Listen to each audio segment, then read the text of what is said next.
لو كان بيننا الحبيب لدنا القاسي والقريب من طيبة قبل المغيب طالبا قرب الحبيب. Bismillah. Assalamualaikum. Waalaikumsalam warahmatullahi wabarakatuh. Ustaz, iman saya turun naik. Masya Allah, kayak tangga belum jadi itu turun naik. Saya mudah emosi. Semoga Allah tenangkan hati Anda. Saya tobat dari perbuatan dosa lagi, saya tobat dari berbuat dosa lagi. Pertanyaan saya, bagaimana caranya agar saya bisa benar-benar tobat dan tidak balik lagi? Baik. Pertama, semoga Allah muliakan Anda. Saya sering katakan bahwa saya senang dengan pertanyaan-pertanyaan seperti ini. Artinya Allah cinta, Allah sayang. Kalau nggak sayang, nggak akan diarahkan seperti ini. Akan dibiarkan. Ya, pelaku maksiat yang tidak mendapatkan hidayah dari Allah, apalagi ada istidraj, tidak sadar bahwa dia berbuat salah dan mempertahankan kesalahannya. Kemudian terus berbuat salah, itu yang berbahaya. Dan kita doakan, kita bantu. Jangan putus asa mendoakan orang-orang seperti itu. Tapi yang paling disenangi adalah jika pelaku maksiat sejahat apapun, tiba-tiba ada getaran di jiwanya untuk kembali. Saya sarankan cepat ambil, karena itu tanda sayang Allah yang pertama. Ambil itu. Saya sering katakan pada Anda, Allah sangat mencintai pelaku maksiat yang tobat dibandingkan orang soleh yang tidak pernah merasa salah. Dalilnya Quran surah kedua Al-Baqarah di akhir ayat 222. Innallaha yuhibbut tawwabin. Allah sangat cinta orang yang selalu untuk berusaha tobat. Dan Allah akan tunjukkan jalan kalau dia mau ngambil itu. Tadi misal Anda pernah berbuat salah dan terus ada getaran di jiwa, ini salah nih, saya harus berubah. Ini petunjuk Allah, Anda ambil tuh. Itu langsung turun ayat di Quran surah ke-29 ayat 69. Quran surah 29 Al-Ankabut ayat 69. Walladzina jahadu fina lanahdiyannahum subulana. Orang-orang yang serius menjemput petunjuk kami. Begitu Allah tunjukkan, Anda mau ambil. Dia serius pengen ngambil, pengen belajar, terus tanya orang. Awalnya malu-malu, setelah itu mau-mau, gitu kan? Datang ke majelis ilmu, awalnya belakang-belakang, setelah itu saf paling depan. Ustadz belum datang, dia sudah datang duluan, bahkan dia siapkan macam-macam. Allahu Akbar. Itu lanahdiyannahum subulana. Kami akan tunjukkan jalan-jalan terbaik menuju kami. Macam-macam. Tiba-tiba Masya Allah bukan cuma di taklim aja. Ada yang dapat hadiah umrah, ada yang dapat jodoh, ada yang macam-macam. Diberikan pokoknya. Jadi yang pertama diberikan itu bukan dunia dulu, ketenangan hati dulu. Jadi kalau Anda hijrah, yang diberikan pertama kali ketenangan jiwa. Ya, Quran surah keempat ayat 100, paling kiri sebelah bawah. Wa may yuhajir fi sabilillah yajid fil ardi muraghaman katsiran wa sa'ah. Orang yang mau berhijrah ke jalan Allah akan diberikan oleh Allah itu pertama sa'ah tuh. Kelapangan dalam jiwanya, tenang gitu, kenikmat. Ada sesuatu yang nggak pernah Anda peroleh sebelumnya. Biasa kumpul-kumpul, main-main, ya, menjelang Isya, maghrib, malam-malam cuma nonton, tiba-tiba taklim. Ikut ke majelis ilmu. Awalnya mungkin penyesuaian, lama-lama jadi enak gitu. Ada sesuatu yang kerasanya, saya kemana aja selama ini? Saya kemana aja gitu. Ini nikmat. Bahkan kalau udah dapat halawatul iman, nikmatnya iman, itu ketinggalan sekali kayak nyesel antum. Saya ketinggalan nih gitu. Saya ketinggalan. Ya sama. Dulu-dulu sholat fardu biasa ketinggalan. Tapi kalau sudah nikmatnya iman, ketinggalan sholat sunnah, wah, kayaknya ada penyesalan dalam diri Anda. Itulah kenikmatan iman. Nah sekarang, kalau kemudian Anda bertanya, Ustadz saya pengen tobat. Saya ini pengen tobat, tapi saya ini berbuat salah lagi. Kadang naik, kadang turun, kadang naik, kadang turun. Naik, turun itu biasa. Itu di Al-Bukhari disebutkan di Kitabul Iman. Kitab yang pertama. Ada 57 hadis di situ. Kalau iman sedang naik turun, kata Imam Al-Bukhari, buka kitab saya. Dari 97 kitab, 97 pembahasan. Pembahasan pertama, Babul Iman. Kitabul Iman, 57 hadis. Di antara hadis yang mengatakan, Al-imanu yazidu wa yantaqis. Iman itu naik dan turun. Kadang naik, kadang turun. Yazidu bitta'at. Rumusnya kalau pengen naik, maka kuatkan iman itu dengan mengerjakan banyak ketaatan. Ketaatan itu buahnya amal soleh. Kerjakan amal soleh. Amal soleh itu detilnya adalah pekerjaan-pekerjaan ibadah. Sholat, amal soleh. Jadi kalau iman sedang turun, pengen dinaikkan, maka perbanyak amal soleh. Ya, amal soleh. Ini. Karena itu dalam Al-Quran kalimat iman sering disandingkan dengan amal soleh. Quran surah 103. Wal 'as innal insana lafi khusr illa alladziina amanu wa amilus salihat. Iman wa amilus salihat. Ini amal saleh. Detilnya amal saleh nampak pada ibadah. Makanya setelah kalimat iman kadang ada detilnya ibadah. Kalimat iman pertama Al-Baqarah ayat 3. Alladzina yu'minuna bil ghaib wa qimunas shalah. Salat. Wa mimma razaqnahum infaq. Ya ayyuhalladzina amanu. Al-Baqarah 183. Kutiba alaikumus yang puasa. Tuh. Ini. Jadi kalau iman merasa sedang lemah, sering terdorong berbuat yang kurang bagus, pengen dinaikin, maka rumus cepatnya adalah cepat buru amal-amal soleh. Paksakan. Paksakan untuk mengerjakan. Yang biasa fardu tambah sunnah. Rawatib dulu, latihan. Rawatib. Mutlak, malamnya coba tahajud, walaupun 2 rakaat dulu. Nanti kalau sudah terbiasa, kalau soleh itu sudah baik, rumuskan gini, hidup itu berpasangan. Semua berpasangan. Quran surah 51 ayat 49, paling kiri agak sedikit ke bawah. Wa min kulli syai'in khalaqna zawjaini la'allakum tadhakkarun. Semua selain aku, kata Allah, aku ciptakan berpasangan supaya kalian sadar cuma aku yang tidak punya pasangan. Kata Allah, semua selain aku berpasangan. Yang hidup berpasangan. Ya, laki-laki lawannya perempuan, jantan hewan lawannya betina, putik tumbuhan, Allah, lawannya benang sari. Siang lawannya malam, putih lawannya hitam. Sama persis, baik lawannya buruk. Saya ulang, baik lawannya buruk. Amal soleh lawannya amal salah. Jadi ada yang soleh, ini baik. Ada yang salah, nah ini buruk. Kalau orang sudah biasa baik, maka yang buruk akan tenggelam. Ya, waqul ja'al haqq wa zahaqal batil, innal batila kana zahuqa. Quran surah 17 ayat 81. Paling kiri perkenahan. Ya, katakan kalau yang baik itu pasti muncul. Kalau sudah yang baiknya muncul, buruknya tenggelam. Sebaliknya, kalau buruknya dominan naik ke atas, baiknya tenggelam. Orang sering berkata-kata baik, maka mohon maaf, lisannya akan sulit berkata kotor. Silakan Anda cek, orang yang berkata-kata baik, mau berkata kotor tuh nggak bisa. Sama dengan orang terbiasa lisannya kotor, mau berkata baik nggak bisa. Preman dengan preman berpapasan, apa mungkin mengatakan, Assalamualaikum bro? Nggak ada. Memang apa kayak? Apain gitu? Kiai dengan kiai nggak mungkin berkata kotor. Ustadz dengan ustadz mustahil. Ahli taklim dengan ahli taklim. Assalamualaikum akhi. Waalaikumsalam akhi. Assalamualaikum ukhti. Waalaikumsalam. Jadi seperti itu. Jadi kalau Anda terbiasa berbuat baik, maka yang buruknya akan hilang. Maka rumusnya kata Nabi, tingkatkan kesolehan. Salat naikkan. Paksakan. Gini. Saya kasih doa ya, cepat ya, untuk menguatkan hati. Ini kalau Anda bisa kerjakan, sedang malas, bacakan dan kuatkan pada hati Anda. Kuatkan. Insya Allah nanti Allah turunkan kekuatan dan Anda bisa kemudian maksimalkan. Allahumma. Ikut aja. Allahumma paksain. Ya. Paksa. Dah. Ganti. Serius. Allahumma ajbirna. Allahumma ajbirna. Ajbirna. Ini bahasa Arabnya. Allahumma paksain.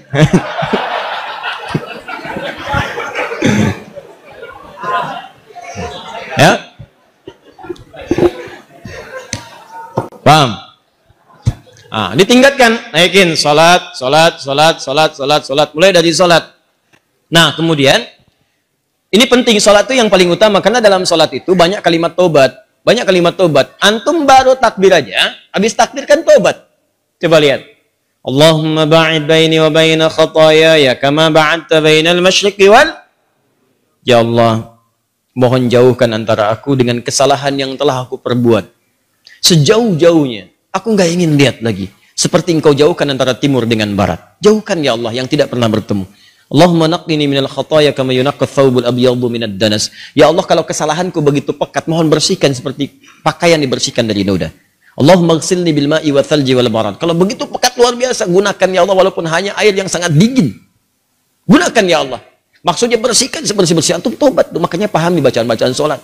Sama dengan wajhatu wajhiyal ladzi fataras samawati wal arda hanifan musliman wa ana minal musyrikin. Inna salati wa nusuki wa mahyaya wa mamati lillahi rabbil la syarika lahu bidzalika umirtu wa ana minal muslimin atau wa ana awwalul muslimin. Ya Allah, aku pasrahkan diriku sepenuhnya pada saat ini kepada penguasa langit dan bumi.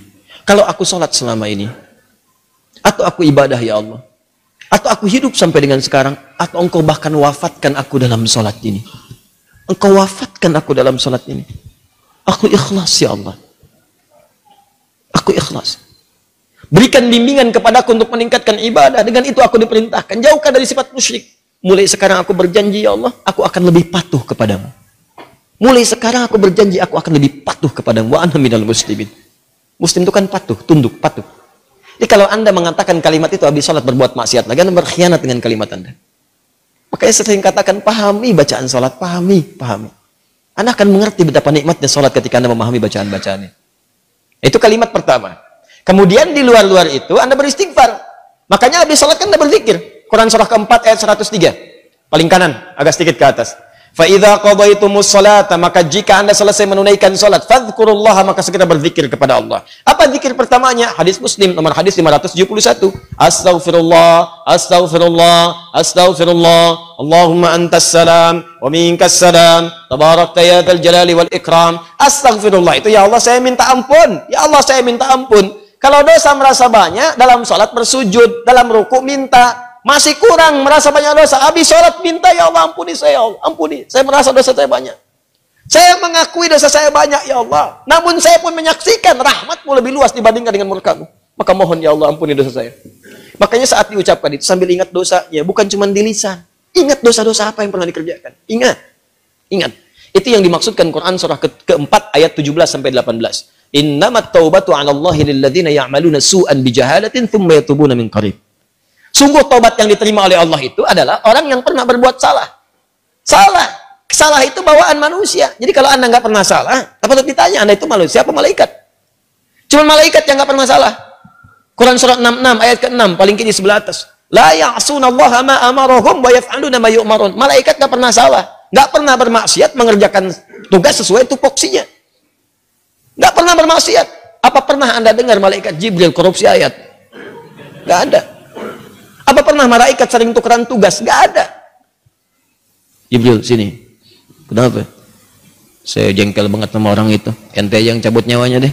Kata malaikat maut, nggak ada. Semua sama sesuai tugasnya masing-masing. Jadi kalau Anda mengharapkan kesempurnaan dari seseorang, percuma. Karena Anda manusia.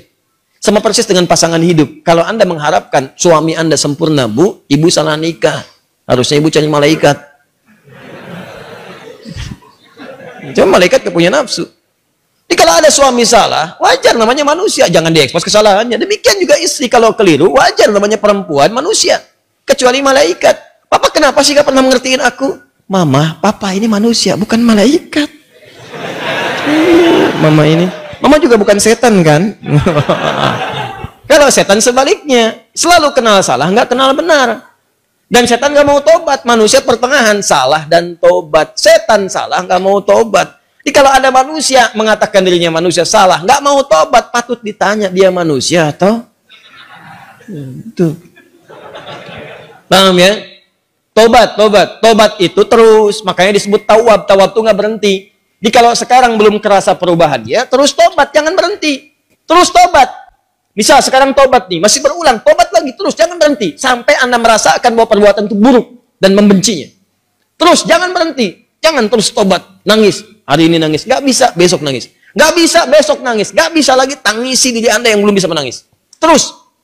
Dan kalaupun Anda wafat, Anda sedang dihitung wafat dalam keadaan berusaha tobat. Itu poinnya.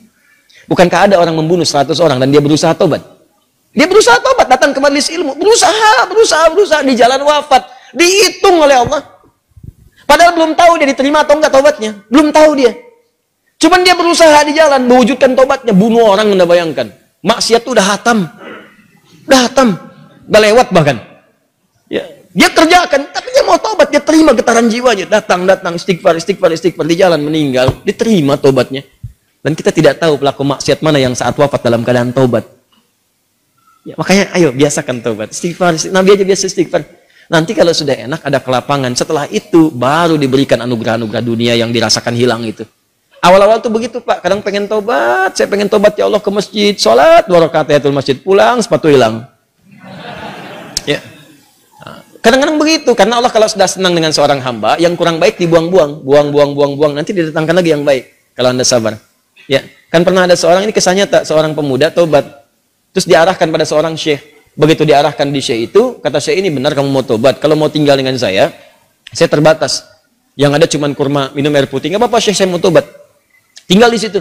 Sehari, 2 hari, 3 hari. Begitu 3 hari, setan datang. Kadang-kadang setan itu datangnya kepada orang tobat, gak seketika. Nanti, beberapa waktu, diarahkan kepada maksiat. Ya, ini kisah nyata. Setan membisikkan kepada dirinya, guru kamu ini, syekh kamu, ini sabar banget, makan cuma kurma, air putih. Kamu sudah mulai kuat. Coba berbakti kepada gurumu, carikan makanan. Bagus awalnya. Keluar dia, carikan makanan. Begitu keluar, nyari-nyari nggak dapat, lompat tetangga, bakat malingnya dipakai lagi. Naik bakat pencurinya. Nggak dapat, lewat lagi, begitu rumah kedua, belum manjat, sudah mencium bau enak, bau makanan. Manjat dia ke atas tembok, begitu manjat, lihat ada tungku, ya. Di situnya di atasnya kemudian ada satu panci, ya. Kemudian dia ke situ, begitu dibuka, Allahu Akbar, 3 terong, enak banget kayaknya, baunya, yang sudah matang. Ya, dibisikkan ke telinganya, coba dulu aja, kalau enak, ambil. Berikan kepada gurumu. Syekhmu kan orang terkenal di sini. Kalau cuma ngambil dikasih tahu buat gurumu, pasti orang paham. Tuh, kadang-kadang begitu tuh. Mangga itu ambil aja kalau ditanya buat Ustadz Hadi. Awas suami-suami itu. Papa lagi di mana? Sama Ustadz Hadi. Nah, hati-hati tuh.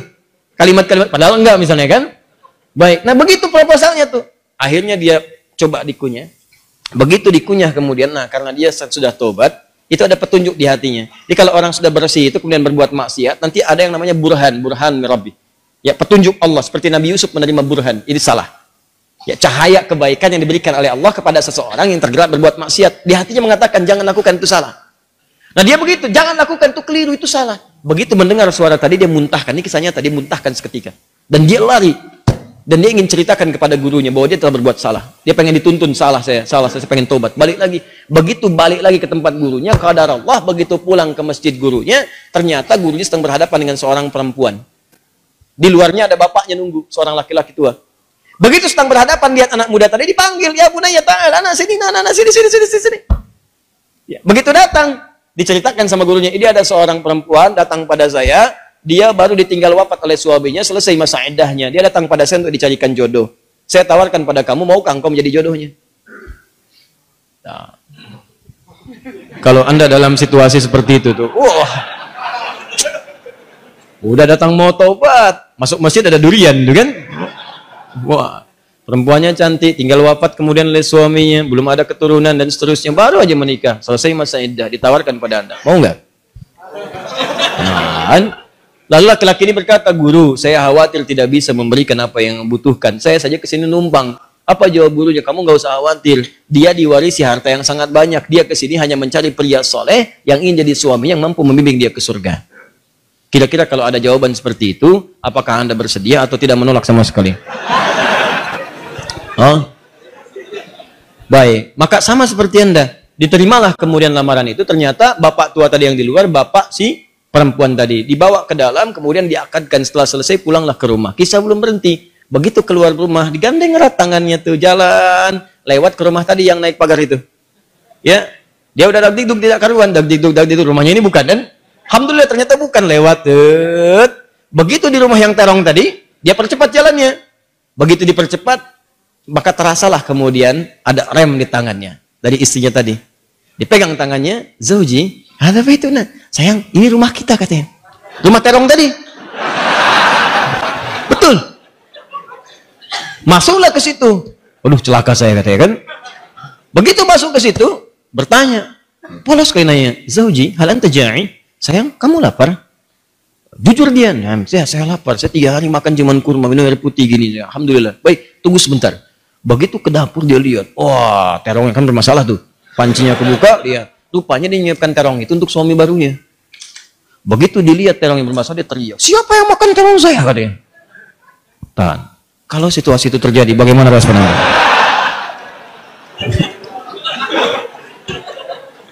Jangan bilang itu kucing. Nah, lalu tiba kemudian tergeraklah hatinya datang. Perhatikan kalau rumah tangga seperti ini, nikmat kehidupan dunia tuh. Ya, tidak akan terjadi perang per dunia pertama, kedua, ketiga dan seterusnya. Lihat baik-baik. Datanglah suami ini mengatakan dengan jujur, Zauji, sayang. Ini di Quran tuh gini, selalu laki-laki perempuan tuh zauj. Kecuali dalam masalah nanti warisan menggunakan zaujah untuk menunjuk kepada gender perbedaan hak waris. Zauji, sayang. Kisahnya begini katanya. Aku ini sebetulnya mencarikan makanan untuk guruku. Lalu setan membisikkan sampai tiba-tiba ke sini aku buka ada terong, aku cicipi. Tapi demi Allah, tidak aku telan, aku muntahkan karena takutku kepada Allah. Sampai aku kembali tadinya mau tobat, sama guru dipanggil suruh nikah sama kamu. Sampai ke sini. Dia jelaskan semua kisahnya. Apa yang terjadi? Kalau ibu mendengar kisah tadi, apakah ibu akan balik lagi kepada guru mengatakan? Kalau ini terjadi pada setiap perempuan, maka damailah kehidupan di rumah tangga dan di bumi. Tenang kehidupan di bumi. Perhatikan kata perempuan ini. Apa yang dia katakan? Bagaimana anugerah Allah diberikan pada pemuda yang tobat ini. Ahli maksiat, tobat, dapat ketenangan, dan apa hasilnya? Perhatikan. Wallahi, demi Allah. Secuil terong yang engkau muntahkan karena Allah itu, maka Allah ganti dengan seluruh terongnya, panci tempat terongnya, rumah tempat terongnya, plus pemilik terongnya.